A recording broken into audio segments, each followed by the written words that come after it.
उकाबी रूह जब बेदार होती है जवानों में, नजर आती है उनको अपनी मंजिल आसमानों में। मशहूर शायर अल्लामा इकबाल की यह पंक्तियां इस शख्सियत पर फिट बैठती हैं। इस व्यक्ति ने जीवन में कई संघर्षों का सामना किया है, तब जाकर अब हमें उनकी सफलता नजर आ रही है। लेकिन हम में से किसी ने भी उनके नंगे पैरों पर पड़े छालों को नहीं देखा, इस सफलता की राह पर संघर्ष करते नहीं देखा। एक साधारण परिवार से ताल्लुक रखते इस शख्स के मन में बचपन से ही ऊंचा मुकाम हासिल करने की चाह थी। मन में कई सपने थे। उन सपनों को पूरा करने के लिए यह शख्स आज भी जी जान से लगातार मेहनत करता नजर आ रहा है।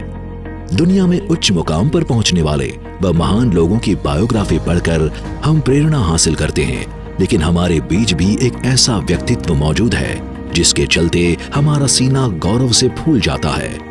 उनके जीवन से प्रेरणा लेने के लिए हमारे पास बहुत कुछ है।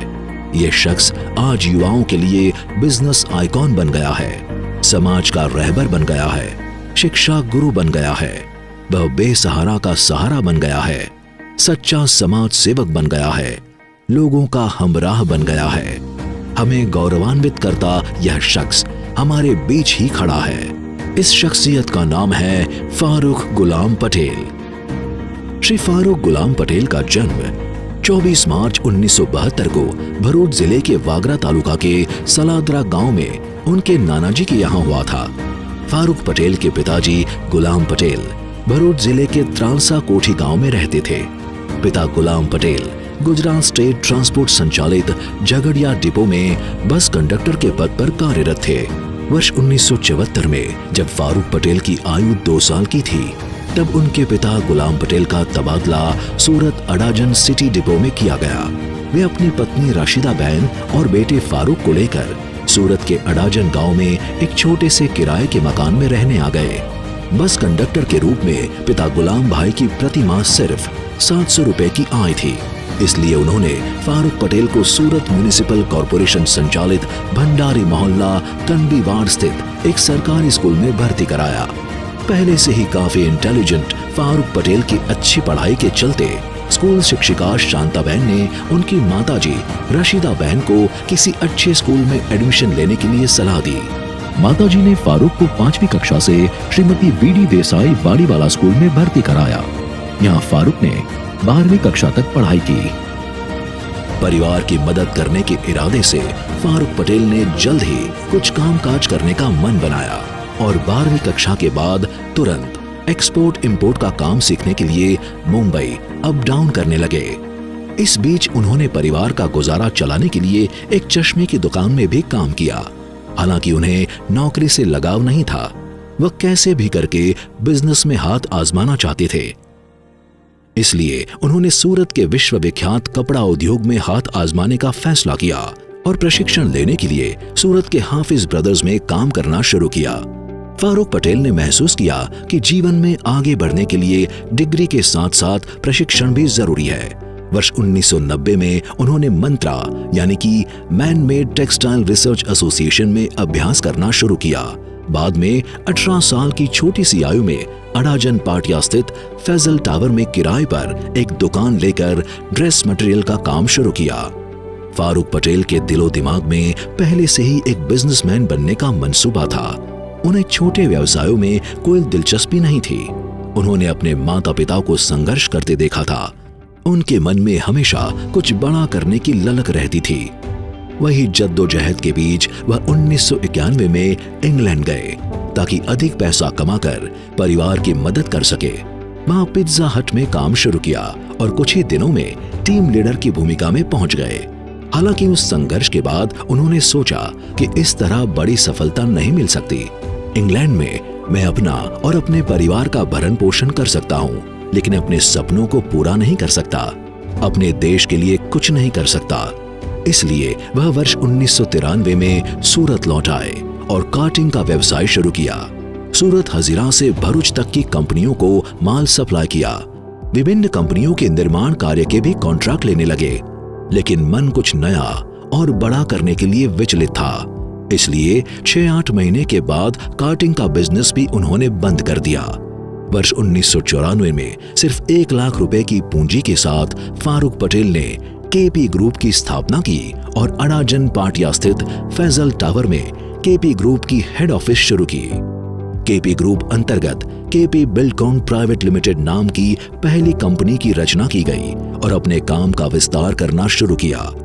हमेशा गति, समर्पण, प्रतिबद्धता व निष्ठा में विश्वास करते फारूक पटेल ने 1994 में दूरसंचार क्षेत्र में प्रवेश किया।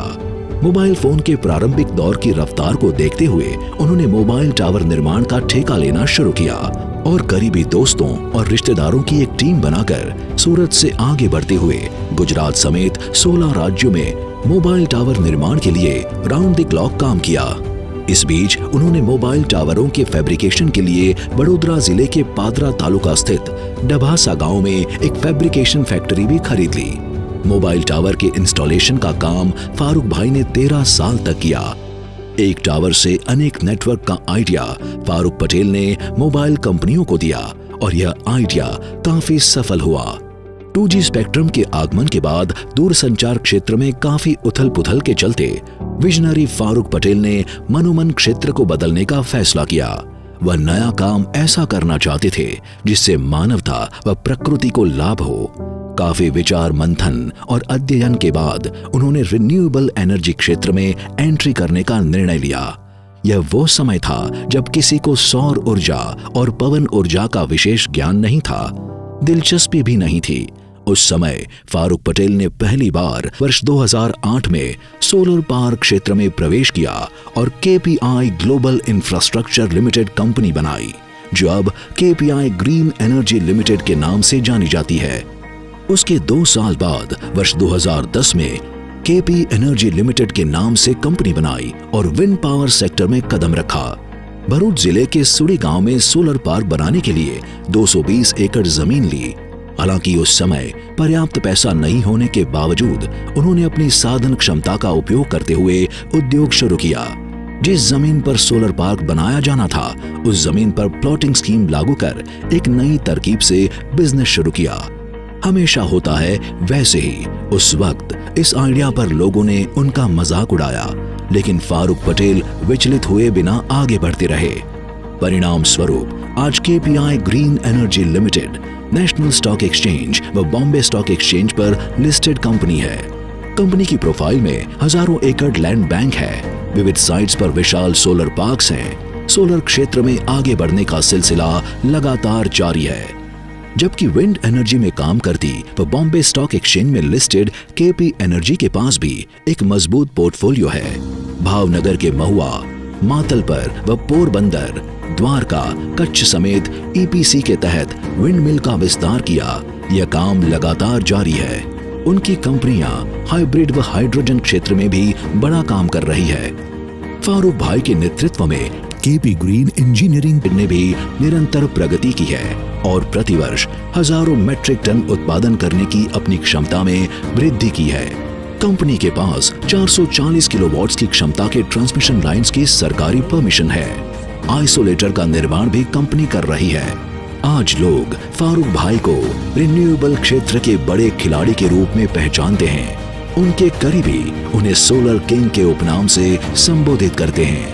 फारूक पटेल ने एक समय ऐसा भी बिताया जब उनकी जेब खाली रहती थी। वह डिप्रेशन मोड में चले गए, लेकिन वह अपने काम में डटे रहे, हिम्मत हारे बिना वह रास्ते पर चलते रहे। नतीजन आज वह एक साथ कई कंपनियों के मालिक हैं और उनकी 1 लाख रुपए की पूंजी आज हजारों करोड़ों रुपए पर छलांग लगा चुकी है। वास्तविक जीवन में लोग सफलता को अमीरी के पैमाने पर तोलते हैं, लेकिन फारूक पटेल के मामले में ऐसा नहीं है। उन्होंने लोगों के दिलों में जगह बनाई है।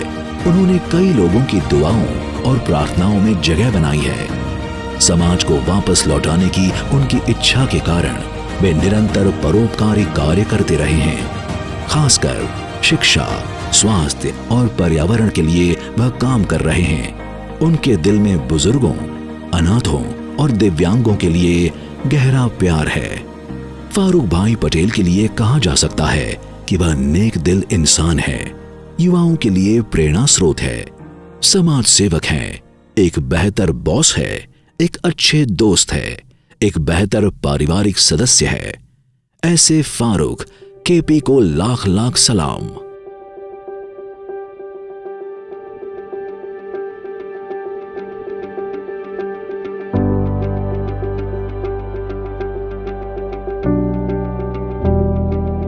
अभी न पूछो हमसे मंजिल कहाँ है, अभी तो हमने चलने का इरादा किया है।